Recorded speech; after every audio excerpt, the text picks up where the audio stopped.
බලව මචං මගේ ඇඟට ගැලපෙන සතා කොහොමද කියලා. අය බලන්න.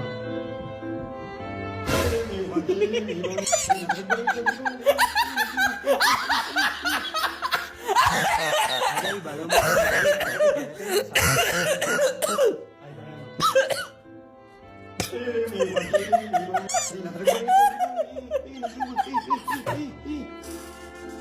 අදයි බලව මචං මගේ ඇඟට ගැලපෙන සතා කොහොමද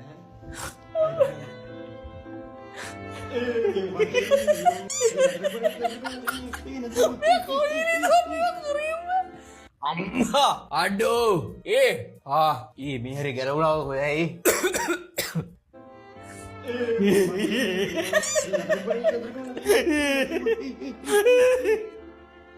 අදයි බලව මචං මගේ ඇඟට ගැලපෙන සතා කොහොමද කියලා. අය බලන්න.